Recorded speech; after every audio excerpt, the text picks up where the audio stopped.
Hello दोस्तों। Hello दोस्तों। आज हम हाजिर आपके सामने एक नया लेक्चर लेकर के जीएस का लेक्चर। जैसा कि हमने आपसे वादा किया था कि हम जीएस का भी लेक्चर लेके आएंगे। जैसा कि सचिन सोनी सर आपको पढ़ा रहे हैं मैथ, और वो रीजनिंग पढ़ाएंगे आपको। और जीएस का लेक्चर मैं लेके आया हूँ। जीएस के अंदर हम आपको पढ़ाएंगे history, geography, polity, economy, science और करंट अफेयर। ये सभी टॉपिक आपको मैं पढ़ाने वाला हूँ। और जो आज टॉपिक मैं लेके आया हूँ वो है हिस्ट्री से। हिस्ट्री, मॉडर्न हिस्ट्री से। मैं आपको हिस्ट्री में पढ़ाऊंगा ancient history, medieval history, modern history. ठीक है। और आज मैं आपको मॉडर्न हिस्ट्री का टॉपिक लेके आया हूँ, क्योंकि दोस्तों मॉडर्न हिस्ट्री से बहुत ही इंपॉर्टेंट क्वेश्चन पूछे जाते हैं। और ये जो टॉपिक है advent of European company in India, इससे काफी ज्यादा क्वेश्चन आते हैं आपके लिए। जीएस के अंदर बहुत ही डीप पढ़ाने वाला हूँ मैं आपको। पीसीएस तक के क्वेश्चन आप टैकल कर सकते हैं मेरे लेक्चर से। तो दोस्तों, जो मेरा लेक्चर है, मैं बहुत ही डीप आपको पढ़ाने वाला हूँ जीएस। और जीएस के अंदर जो मैं पढ़ाने वाला हूँ आपको, आप पीसीएस तक के क्वेश्चन टैकल कर सकते हैं। प्रीलिम्स तक के क्वेश्चन आपसे करवा के दिखाऊंगा मैं आपको यहीं पे ही। कठिन चक्र की क्वेश्चन आपको करवा के दिखाऊंगा इन्हीं क्वेश्चन से। मैं बहुत ही डीप पढ़ाने वाला हूँ। आप सिर्फ लेक्चर को देखिए और अपने नोट्स प्रिपेयर कीजिए। तो दोस्तों, एक बात और मैं आपको आपसे कहना चाहता था, जो करंट अफेयर्स मैं आपको पढ़ने वाला हूँ वो वीकली डालने वाला हूँ उसकी वीडियो। ठीक है दोस्तों। तो आज का लेक्चर जो है मॉडर्न हिस्ट्री से advent of European companies in India start करता हूँ। दोस्तों, एडवेंट यूरोपियन कंपनी का हिंदुस्तान में आने का उद्देश्य क्या था? उद्देश्य सिर्फ इनका यही था कि ये हिंदुस्तान के साथ ट्रेडिंग करना चाहते थे। हमारे आपको पता होगा कि जो हमारे मसाले हैं और इंडोनेशिया के जो मसाले हैं वो विश्व प्रसिद्ध हैं। यूरोपियंस के बीच में हमारे इन मसालों की बहुत ही ज्यादा प्रसिद्धि थी। जो हमारे गरम मसाले हैं वो केरला साइड आपको पता है बहुत ज्यादा क्वालिटी, बहुत बढ़िया क्वालिटी के जो है मसाले उगाए जाते हैं। तो आज भी यूरोपियंस के बीच में इंडिया के मसाले बहुत ही प्रसिद्ध हैं। वहां पे आपको पता है बहुत ज्यादा ठंड पड़ती है। तो ठंड के मौसम में आपको पता ही है जो गर्म मसाले हैं वो थोड़ी सी गर्मी जनरेट करने के लिए शरीर के अंदर बेटर होते हैं।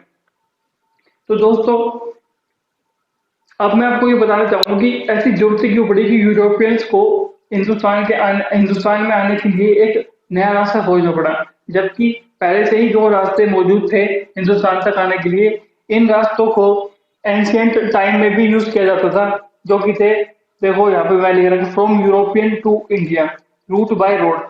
जो रोड के रास्ते था वो कौन कौन से था? तुर्क, इराक, ईरान, अफगानिस्तान, खैबर, यहाँ तक तो ये देश है। और अब इन देशों के बाद ये जो पासिस हैं इनसे गुजरना पड़ता था। खैबर, कुर्रम, पोलन और गोमर, इन दरों से गुजरना पड़ता था।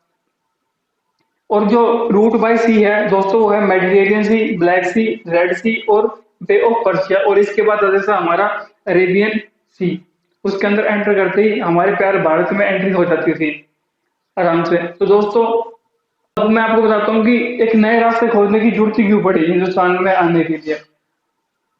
1453 में एक उस्मानी शासक ने कुस्तुनतुनिया पर अधिकार कर लिया था। उसकी वजह से उसने क्या किया कि जो यूरोपियंस की एंट्री है वो हिंदुस्तान की साइड इन देशों में आने के लिए उनको मना कर दिया, और इन पे भारी टैक्स लगाने लगा। उस्मानी शासक जो था उसने काफी भारी टैक्स लगाए इनके ऊपर हिंदुस्तान तक पहुंचने के लिए। और हमारे जो गरम मसाले थे वो विश्व प्रसिद्ध है ही, आपको पता है। तो ये दो रास्ते थे, इन दोनों पर इन्होंने शिकंजा कस लिया था। मतलब इन दोनों रास्तों से कोई भी आ नहीं सकता था आसानी से। उसके बाद अब यूरोपियंस में इसके बाद क्या हुआ कि यूरोपियंस के अंदर होड़ मच गई कि कौन हिंदुस्तान तक पहुंचने का कोई दूसरा समुद्री रास्ता खोजेगा। तो आपको पता ही है दोस्तों, सबसे पहले पोर्चुगीज ही हिंदुस्तान के रास्ते की समुद्री खोज के लिए निकले थे।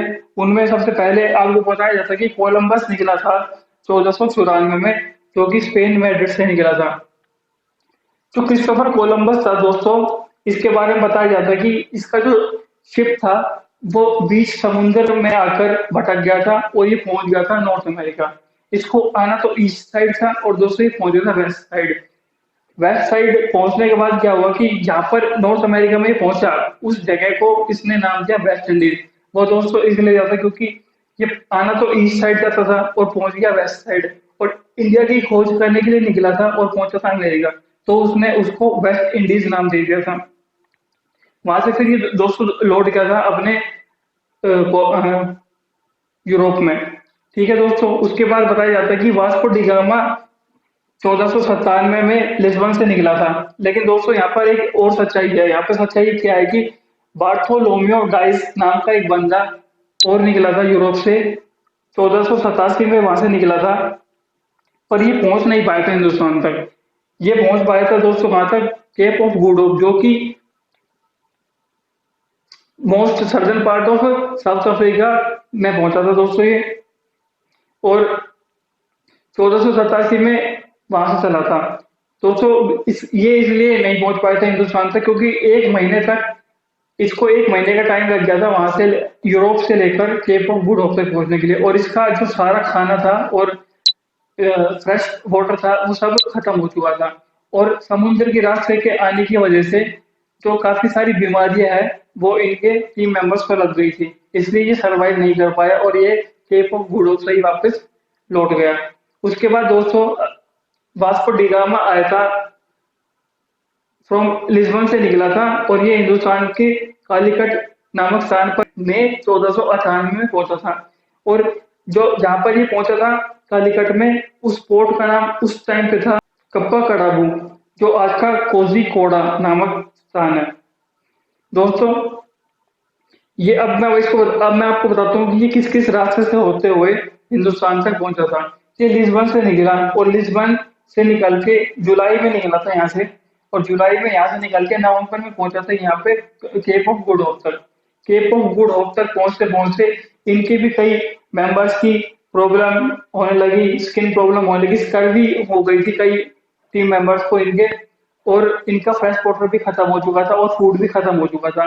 इसलिए ये केप ऑफ गुड होप पर रुके और वहां से फ्रेश वाटर और फूड को अपने शिप में भरा। उसके बाद ये वहां से निकले। वहां से निकलने के बाद दोस्तों कहा जाता है कि नवंबर का मौसम था, नवंबर का महीना था, तो वहाँ समुद्र के अंदर काफी ज्यादा करंट्स उठ रहे थे जो कि इनके शिप के लिए बहुत ही नुकसानदायक साबित हुए थे। तो वहां से ये पहुंचे थे, मोजाम्बिक पहुंच गए थे वहां से।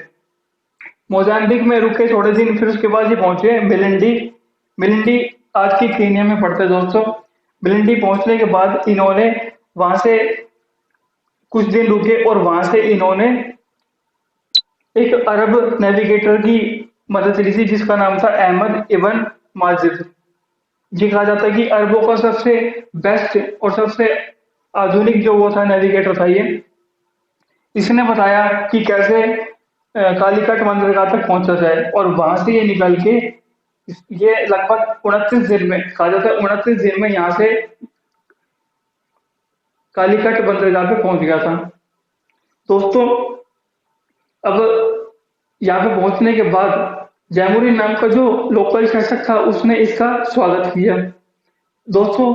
ये यूरोप से आया था यहाँ पर ट्रेडिंग का प्रस्ताव लेकर के, लेकिन फर्स्ट टाइम में जैमुरी ने मना कर दिया था कि ट्रेड करने के लिए, क्योंकि जो इनका ट्रेड था, जैमुरीन का जो ट्रेड था वो जो अफगानी शासक थे उनके साथ हुआ करता था। मुस्लिम शासक कह सकते हैं, जो हिंदुस्तानी मुस्लिम शासक थे उनके साथ हुआ करता था।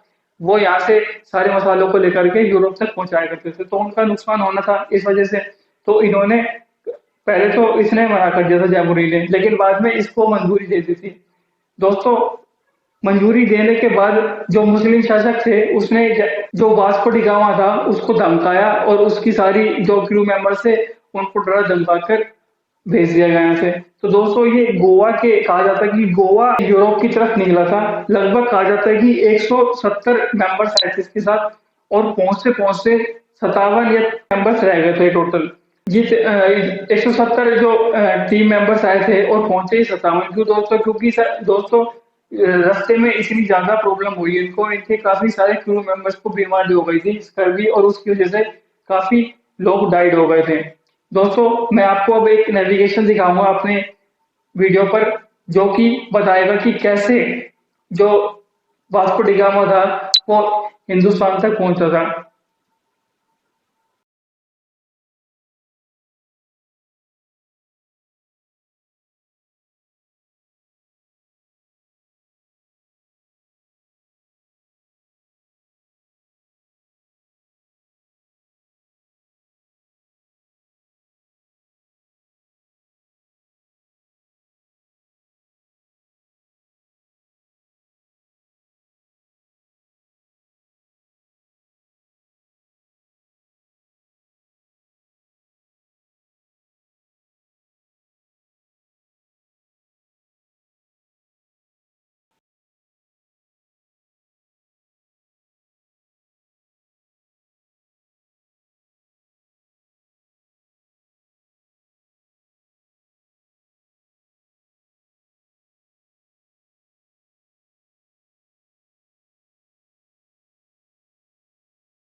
तो दोस्तों, जैसा कि आपने देखा कि वास्को डी गामा का जो ट्रैवलिंग नेविगेशन था एनिमेटेड, वो उसमें दिखाया गया था वीडियो के अंदर। वो कैसे कैसे हिंदुस्तान तक पहुंचा, बीच में क्या क्या कठिनाई आई, वो सभी उसके अंदर वीडियो में दिखाया गया है। तो दोस्तों, आज मैं आपको यहीं तक ही पढ़ाऊंगा। और जो हमारा जो मैं कंटेंट देने वाला हूँ आपको दोस्तों, वो काफी डीप में होगा। तो हमारी जो वीडियो है दोस्तों, आप पूरी देखना, आखिरी तक देखना वीडियो को दोस्तों। इस वीडियो में आपको काफी ज्यादा जानकारी नहीं मिली होगी, ये मैं दावे से कह सकता हूँ। और दोस्तों, जो अब मैं आपको रोज ऐसे ही डीप कॉन्सेप्ट लेके आया करूंगा आपको पढ़ाने के लिए। और आप हमारा जो चैनल है उसको अपने दोस्तों तक जरूर पहुंचाएं। जो भी दोस्त पैसे अफोर्ड नहीं कर सकता, उनके लिए हम फ्री में लेक्चर्स लेके आएंगे और काफी डीप कॉन्सेप्ट होंगे। तो दोस्तों, धन्यवाद। मैं आज अपना लेक्चर यहीं खत्म करता हूँ। थैंक यू दोस्तों।